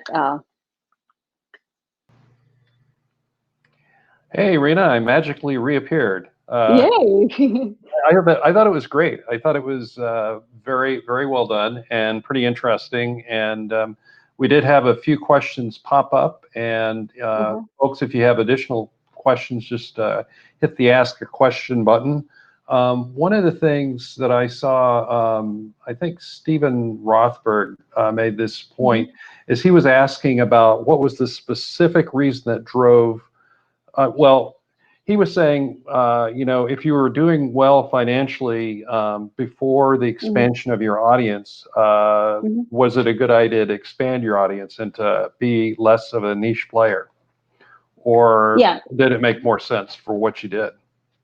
Yeah, so there is two reasons for it. Number one, Mom Relaunch is financially still like at a place where it's more becoming more like a mission and mission driven rather than the profit driven. However, it's more about what is the mission for this organization is to help people who are in need.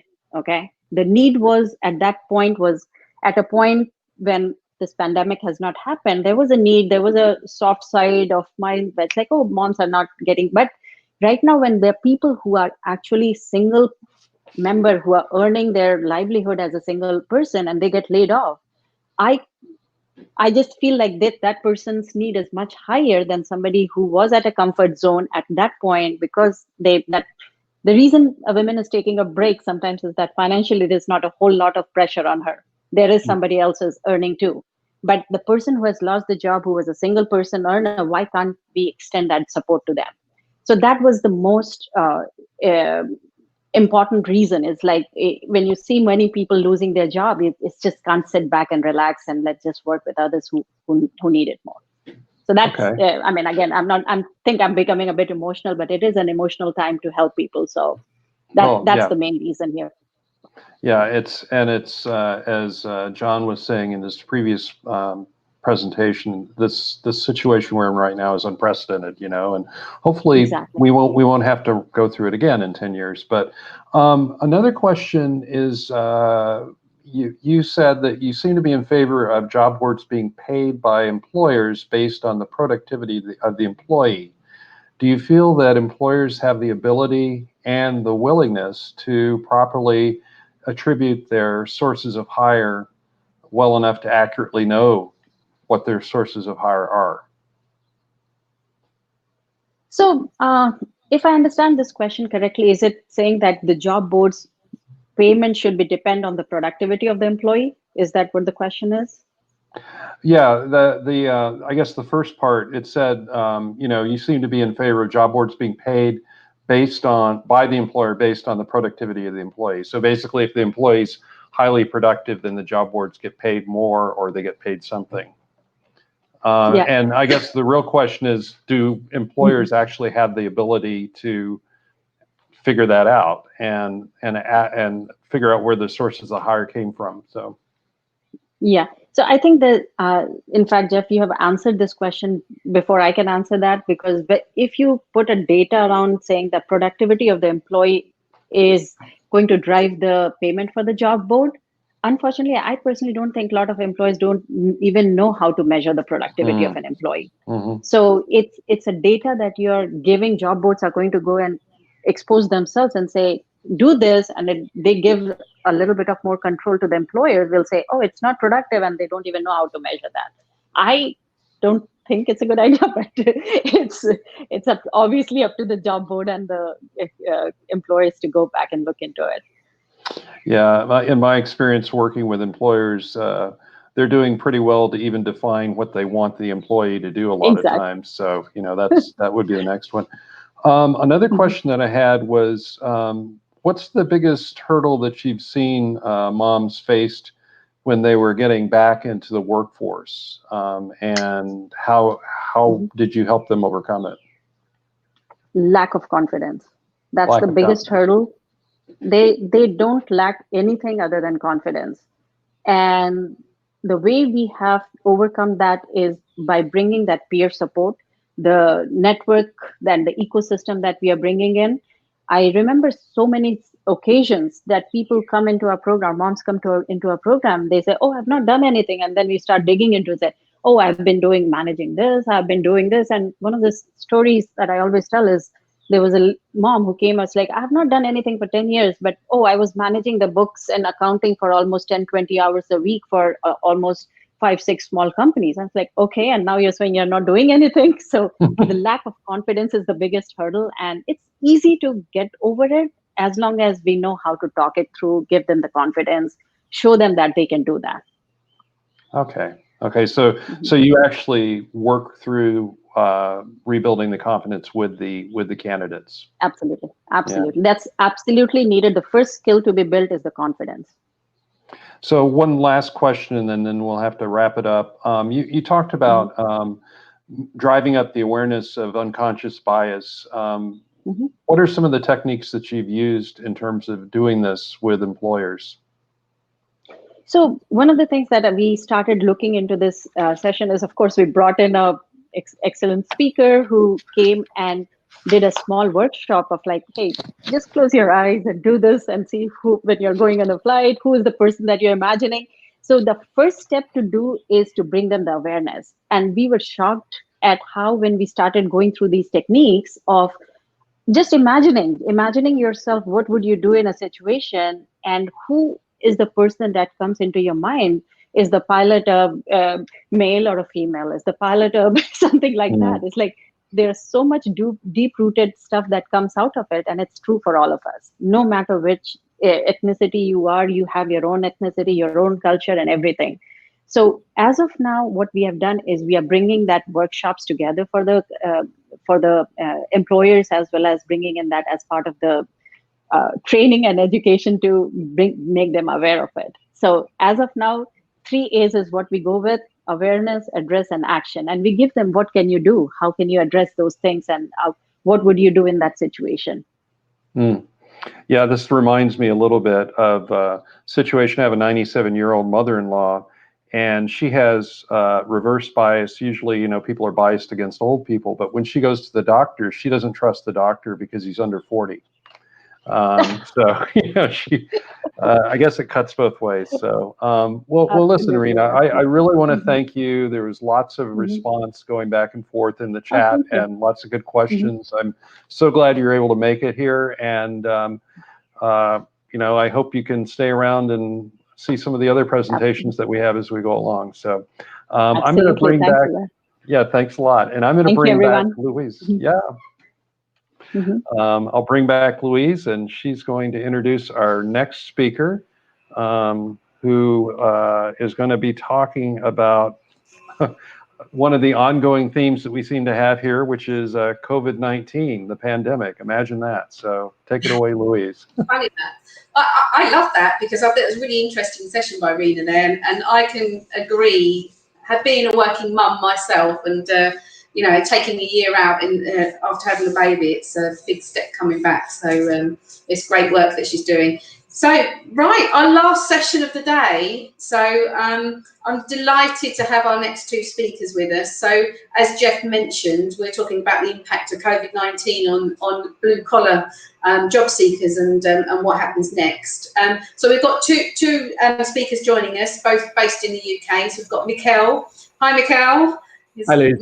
Right. So Mikhil's the CEO and founder of SonicJobs, and I'm assuming John's coming in at some point. We'll see him arrive hopefully soon. Matt's probably working away in the scenes. Here he comes. It's like waving a magic wand. It's great, isn't it? And I'll let you guys introduce yourselves and hand over to you now. Thank you for joining us. Thanks, Liz. Hi, I'm Mikhil. Thanks for having us, Jobg8. I'm the CEO and co-founder of SonicJobs. We're a leading blue-collar recruitment app in the UK. Hi, my name's John. I'm the Chief Revenue Advisor for SonicJobs. Been working with Mikhil for a little while now. Before that, I'm old enough to have sold print advertising recruitment in the UK back in the 90s. I sold my first, I think, digital advertising and recruitment advertising in about 1997. I've worked on job boards ever since. I worked for Total Jobs Group, which is now part of Stepstone. Obviously, I was head of sales and marketing there. I worked for CV Library, which is one of the UK's largest independent job boards, as the MD for that most recently. And now I work as an advisor, a consultant, and an NED for a number of HR tech businesses, but specifically closely with Mikhil at Sonic. Cool. So I'm going to share my screen. I think you should be able to see it, and let me know if you can.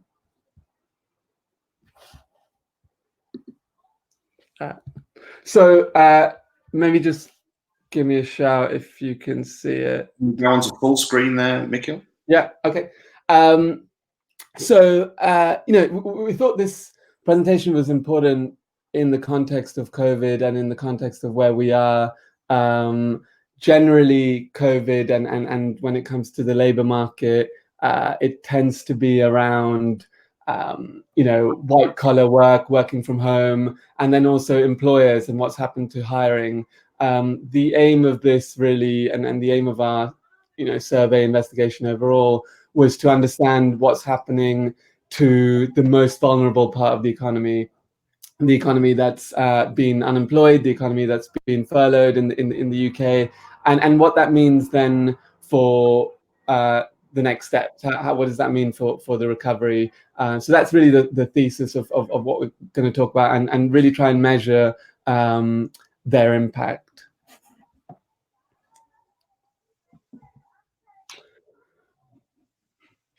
So starting with the numbers and the the unemployment, the UK is at 8.9%. Sorry, Mikhil, can I just? I think you need to go onto like a full screen. At the moment, we can see the kind of the slides down the side. So is it possible to go from there? We go. Yeah. Yeah, perfect. Thank you. Okay, cool. So 8.9% of the UK is unemployed. If you actually count the furlough, and people outside of the UK might not know this thing that the UK government has done, but basically the UK government is paying part of wages. If you include that, that's kind of 36% of the working population in the UK. So, needless to say, it kind of pales in comparison to 2008 with the financial crisis. And I think the important thing of many of the survey overall and our results is we think it's actually quite applicable to the US, Western Europe overall, and actually many of these findings and thoughts that we have actually can be applied across countries as well. And I think one of the things we're anticipating, of course, is that there's going to be a huge spike in unemployment. We think that blue-collar workers may find this hardest. It'll also be the impact of what they want to go back to work as that we'll take a look at. White collar versus blue collar, there might not be a difference in how the job roles function for them, but there are some significantly different aspects that blue collar workers face. And we'll look at some of those as we go through our research. But I think the biggest impact, certainly in the UK, is going to be around those people that have been working in different industries like hospitality, healthcare, etc., travel. Those industries are going to be decimated, and it will be really, really difficult for a number of blue-collar people in the next few months. So as we look at the recovery, it's not just about employers hiring, it's also about candidates' willingness to leave their home, get back to work, and that's really where we're going to spend some time on. Novu, Talent.com, who many of you know, a global aggregator, shared some of their data around job sessions, UK daily sessions. And what we can see is actually the number of sessions post-lockdown has reduced. despite unemployment going up dramatically. This could be a few things, and this was kind of the starting point of our investigation. So obviously job volumes have gone down, which is a contributing factor. People are more in an uncertain position, so many candidates have been furloughed rather than unemployed in the UK, which means that they might not be applying for new jobs. And then, you know, the hypothesis that we started with, or that we wanted to explore further, was are candidates suffering from coronaphobia, which is particularly blue-collar candidates? Are they not willing to apply for jobs because they don't want to leave their homes? And it's important in this construct to understand that many blue-collar jobs, you have to leave your home. So healthcare providers, waiters, retail, beauty, security, etc. For them to do their jobs, they have to leave their home. So that's really how we looked at some of the data as a starting point, and then went further along. And we've seen it before on previous recessions. Although the recession, you know, still remains to be framed by how big this is going to be. It certainly seems it's going to be a large correction. But what we do see in every previous recession is actually job seeking goes up online. So this is really different. This is what got started to get us thinking.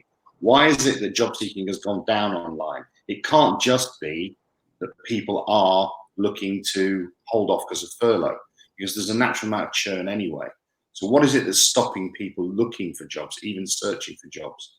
And I think, you know, when you look at the blue collar people who aren't going to have that ability to work from home, or, you know, that's going to be a big game changer from the pandemic, it really does impact them. How and where are they going to work? How are they going to find those jobs? And what's going to attract them to those jobs that might be out there when they come?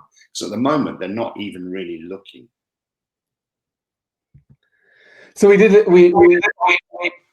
an extensive survey of jobs candidates, and we had over 300 responses. 62% of these responses were unemployed candidates, and another 10% were furloughed candidates. So really going deeper into, as I mentioned at the start, kind of that vulnerable as part of our economy.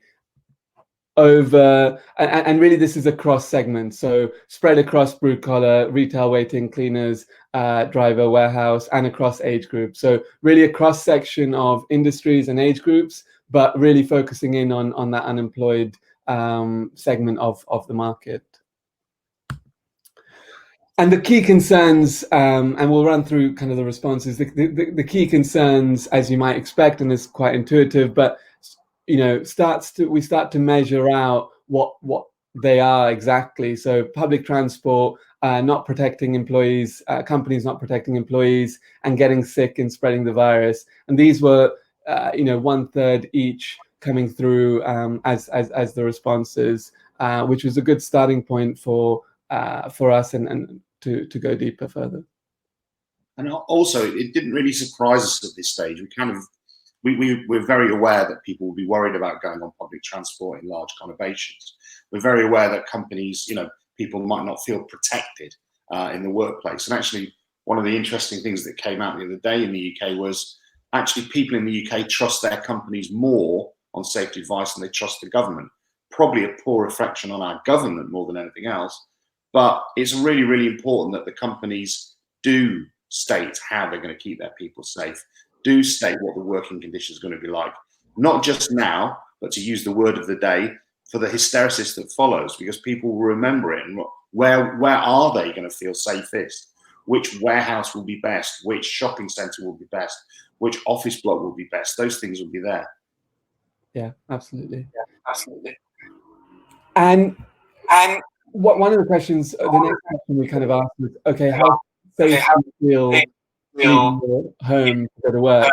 In a fully developed country like the UK, you would expect it to be 5 out of 5. But actually what we saw was that people were responding with a mixed response. You know, some people felt very safe to go to work, and some people actually were not sure at all about how safe it would be to go outside and go to work. And this is really a basic need for all employees. You know, it's not really a nice to have. You need to be feeling safe to go outside. And it goes to show, it gives you a sense of the amount of work we think that's actually needed, particularly within this segment of the population, that for them to feel safe and for them to kind of trust their companies and the government overall as well to go outside. Yeah, candidates have no choice. So 52% of our candidates that we surveyed could only survive less than a month with no income, and over 85% could survive only less than 3 months. This is a pretty staggering statistic. It shows, again, we start to define and measure really how vulnerable these people are in terms, and how vulnerable this pandemic has made them, which I think is a really important statistic for I think the job board industry and generally the recruitment industry to get to really understand. So if you just play that out for a little moment, that's 85% of people saying I couldn't survive for more than 3 months, and over half saying less than a month. That means that when the furloughs finish, when that support finishes, there's going to be a huge number of people that go looking for jobs online. Now that might sound like good news for recruiters and talent acquisition managers, but actually it's finding the quality of people that's going to be difficult. Because a lot of people are going to go on there and they're going to be desperate for a job. They're going to be applying to everything. They're going to be looking for all sorts. So you've got a two-sided coin where there's going to be a huge number of quantity of response, but how do you search the quality of that response? And then on the other side, as a job seeker, how do you find the quality employer? How do you find the person that's not going to squeeze wages down? How do you find the person that's not going to cut corners with safety just to make some more money? That's the real dichotomy that's going to be faced by the blue-collar marketplace. And I think that is something that job boards can play an active role on by helping recruiters and talent acquisition managers to really show off what they have, and at the same time giving the tools to screen through a huge number and quantity of responses. And if you don't get back to those people, they're really not going to be happy. They're not going to be happy with your brand. They're not going to be happy with you as an employer. And those things have a knock-on effect. So I think there's a massive opportunity here to get it right in the marketplace at a time where both sides of the people need help. And this really, the next statistic really highlights John's point around employers and the branding that employers are going to get. Really, the employers that protect their employees are going to receive brand recognition within the market. Does Amazon warehouse protect them, better than Tesco warehouse, or vice versa? And I think this is going to really play out into how employees choose their employers, and it's going to be a key metric alongside salary, location, job prospects, etc., career prospects. I think safety is going to more and more be a key concern for all candidates joining companies, and it's clear from the responses that not all companies are protecting their employees adequately. So that's something that the best companies will need to do better. Yeah, if you think of the acid test question that's going to come from potential job seekers or people, or candidates, they're going to say, tell me what you did with your staff over this pandemic. Tell me how you kept them safe. Tell me how you kept them engaged. Tell me what you did for them. That's going to be one of the acid questions they're going to ask, because it's about protection, but not just that protection against the pandemic. It's that protection of them as a worker working for you at a time of massive stress for them. That's the question they're really going to ask. Yeah. And this is affecting mental health. So pre-COVID, all of the main surveys around mental health reported 15 to 20% of people reporting symptoms of depression. But actually, with our survey, 40% of people reported suffering from depression itself, and that's a really strong word. It was a word that we wanted to put in as part of the analysis and as part of our discovery, because we wanted to understand not who is suffering from symptoms of or reduction in mental health, but really who identified with depression. And that's a pretty staggering statistic in terms of 40% of people suffering from mental health. And it, again, you've got lack of income, you've got mental health suffering, and all of these issues start to build up. The most staggering statistic, though, I think, out of all of what we, all of our discovery was this, where we asked the question around what made candidates feel most anxious, and candidates identified with lack of income 4 times higher than their family getting sick, and 6 times higher than them getting sick. So this is really kind of, goes to show where these people are at, this part of the economy is at, in terms of the options they have, the level of vulnerability they face, where they're willing for their family to get sick, for themselves to get sick, just to keep food on the table and to make sure they can pay their bills. It's pretty staggering if you think that this is the UK that we're talking about, and actually probably has the best social system, or one of the best social systems globally. And if just to refocus on that, people are 4 times more anxious about their income than they are about their family getting sick. Not themselves, their family getting sick. So there's a huge push on people to get back out to work because it's the income. I need the money. I can't survive for a month or 3 months. And they're going to have to make some tough choices. So the best people will flock towards the places where they feel safest, or can demonstrate they felt safe, or demonstrate that they are being looked after, both actually for their physical and mental well-being. Yeah. And you've got these kind of storm of factors coming together. So you've got lack of income, you've got family getting sick, me personally getting sick, medical bills, stress, inequality, not knowing future, heat, not seeing family, feeling lonely.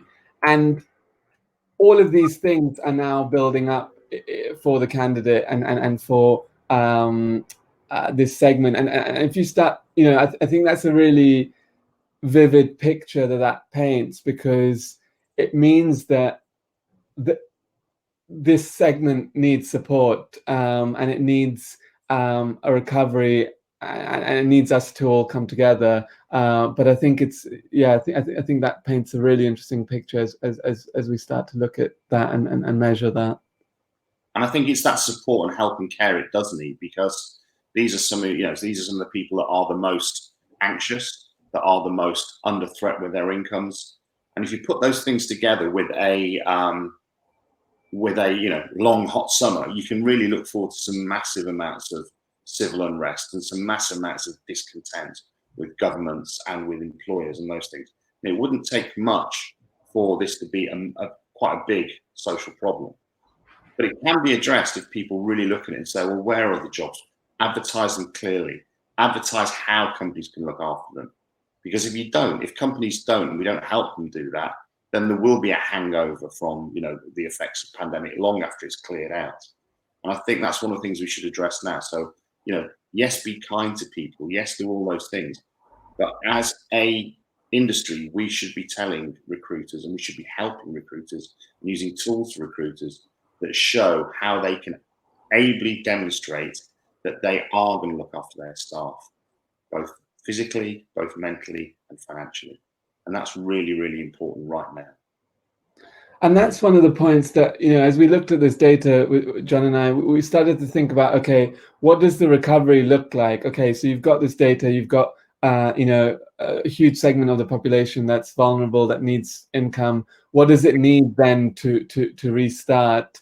And the 3 things we felt was really crucial. Obviously, employers start hiring again, government protection, and employers protecting their employees. And then you can start to see a recovery coming back. And, from the data, it's clear that actually, if employers start hiring again, particularly in blue collar, the lack of income means that people will start moving back to roles. If people feel safe, if companies protect them, actually they will start going back to work. But you can really see also an instance of this going wrong. If we don't get to this in time, if we don't address this, and I think obviously, we're talking about employers and governments and as a whole, which is, you know, a large segment and hard to move often. But I think it's almost on all of us that if you can't do this right, you will see civil unrest. That we've already seen civil unrest in many parts of the world, and you can see why that's the case. You can see why now more civil unrest is happening than you know, last year or the year before, because all of these factors are coming together. And also, you know, to highlight John's point on the hiring, employers hiring the best talent, that will be a key point. You know, can employers proactively address physical, mental concerns to attract the best talent? It's not just about attracting talent anymore. It's how do I get the best? And the employers that manage to do that will be able to hire better and will be able to kind of thrive through that recovery. And there are lessons in history, right? So, I mean, if you look back in the UK, when the UK had a strong manufacturing industry, it was a long time ago in the late 19th century, the late 1800s, early 1900s. And you looked at a particular area of the UK, like the Midlands, around Birmingham and this area. So it's very strong in metalwork, heavy manufacturing, and those industries. It also, though, was one of the centres of chocolate production and candy, or candy making, as you call it in the States, right? So you have these big companies like Cadbury's in Bourneville who just couldn't attract the staff because they were working in steelworks and foundries, etc., etc. And they were willing to pay the same amount of money, but what they decided to do was actually they decided to build what were called, you know, working villages. So they had the Cadbury's and the Bourneville villages. And they built housing, they built schools, they built playgrounds, they built parks, they built swimming baths. And they basically said to people, come and work for us, it's safer. Come and work for us, you'll have a better future. Come and work for us, we'll invest in you. You're not going to get paid any more money, by the way, but we will invest in you in different ways. And they became some of the biggest employers around that area in Birmingham. And actually got a lot of women into work as well as men, and their families taken care of and looked after. I'm not saying that we need to have those approaches where people go and build villages now, but there's a similar parallel line that says, if you can demonstrate a strong commitment to your workforce, you will find the best talent. And it's not about beanbags and, you know, shoots from one floor to another, or all the crazy things that we've seen in beautiful workspaces, because that won't exist, and that's in the white collar area. What about the blue collar market where people work in shops, on building sites, in hospitality? Well, they don't have those luxuries. What are the bits that you're going to put across as a blue collar hirer, or what are the things that you can help with as a job board that expresses those, it surfaces those things that people do, to look after the mental well-being, the physical well-being, and the family or unit well-being of their workers? Those are the people that will get the best talent. And it's been done before in the past, and it should be done again. And we don't, you know, to John's point, you know, we as an industry are more important than ever. We don't just help people find jobs. And I think, you know, this pandemic has, I think should, and I think will, you know, put the onus also on us. We are an industry that impact lives in a much deeper way than many other industries. You know, we don't sell cars, we don't sell houses, we actually change people's lives. And I think we have a real opportunity to go beyond jobs here. One of the things we've done at SonicJobs is really to try and address the mental health side and try and provide content through our chatbot Julie, where the candidate can you know, feel like they're part of a community, feel like they're getting content that or articles or advice that might make their day slightly better, that might make them feel not alone in being furloughed or being unemployed. And you know, that's one of the initiatives. There's many more.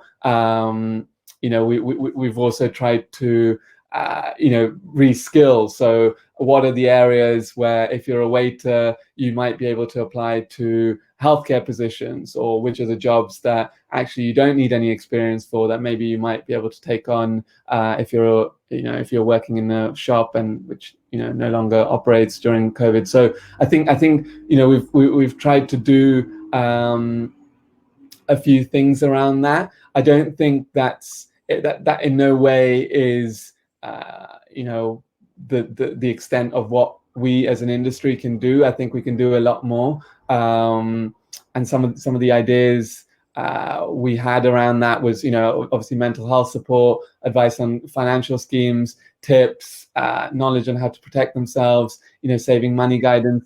But these are just some of them. There will be many more, and it's up to our industry, I think, to look at that and to see how we can help people change their careers and help people who are in need of the most support. How do we help them build their lives rather than just provide links to jobs?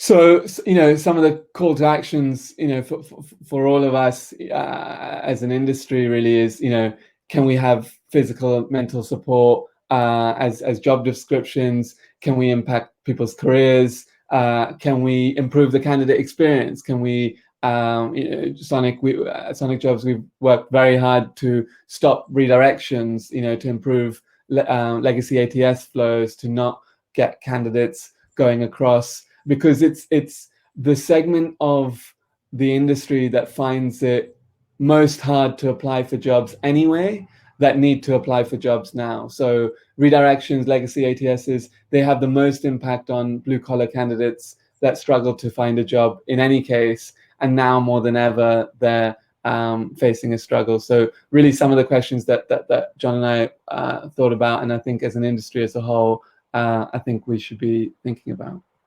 And you can get up to 80% drop off of apply to conversion rates through bad redirection, through bad legacy ATS integration.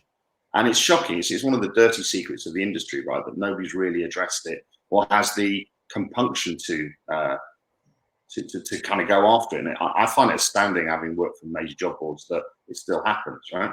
Because every time you ask a job seeker, what's the biggest problem about using a job board, they'll say, I don't get any response. I've applied to hundreds of jobs and I've got no response, nothing. I've heard nothing. And the job boards kind of shrug it off with, well, that's not our problem. We're not there to provide the response. But there's much more they could do. Think of the amount of data that job boards and job platforms produce for the recruiters, right? And rightly so, because they pay the bills.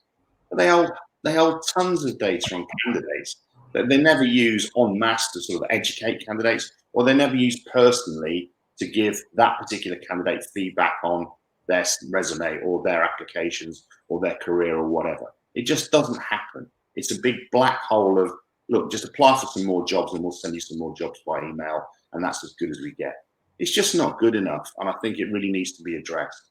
I think now's the time to do it. Thank you. Yeah, thanks for your attention, everyone. I enjoyed doing that, so I hope you enjoyed listening to it.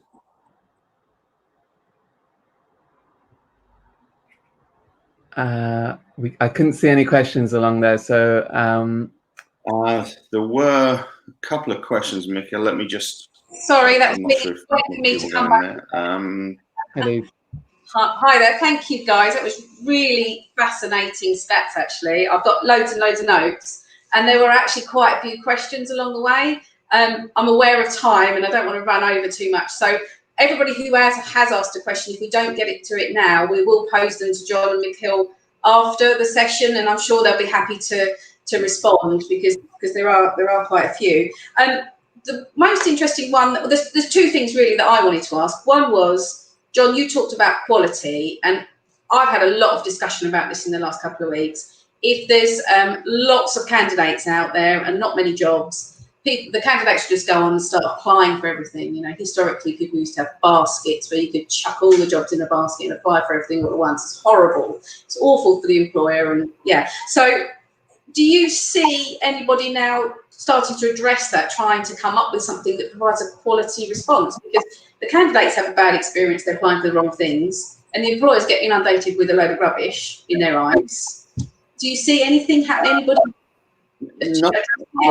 I'm not aware of anything that's happening great, and I'll tell you it's a problem on two sides, because you have job boards who are obsessed with quantity, so they will have quick apply, fast apply to a load of stuff. Do it on mobile, do it without thinking, do it in your sleep, and they just don't care as long as the numbers go up, right? Because that's a metric they base themselves on. There's no real address on quality, it just doesn't really happen. On the other side, you've got recruiters who are looking at it and going, well, you know what I'm going to do is put in a load of screening questions. I'm going to put a load of thick hurdles in the way. I'm going to make it really hard. And for especially the blue collar sector, it's just really, really difficult for them. You know, to have to answer 42 questions to work in your local supermarket is nuts. What do they want to know in 42 questions? You know, you could probably apply to work in the government treasury with less, right? That's true. It's absolutely crazy. So on both sides, it doesn't work. Needs addressing. It's absolutely a terrible part of our industry. Yeah, no, I agree, and I know there's a lot of conversation in the chat with regards to the applicant tracking systems, and it's just a horrible experience. You've all got to register and, you know, give your inside exercise. So you have to get booted off, get redirected somewhere else. You know, it's not good. So yeah, it's definitely something that the industry should be definitely thinking about. Another question that came up was, obviously, you were sharing the pain points of blue collar workers going back into the office or back to work. How do you think it would be? What are the pain points compared to the white collar? You know, do you think they would be very different? I think maybe I'll take that to start, and John, you know, feel free to elaborate. I think the main difference is the ability to work from home or not.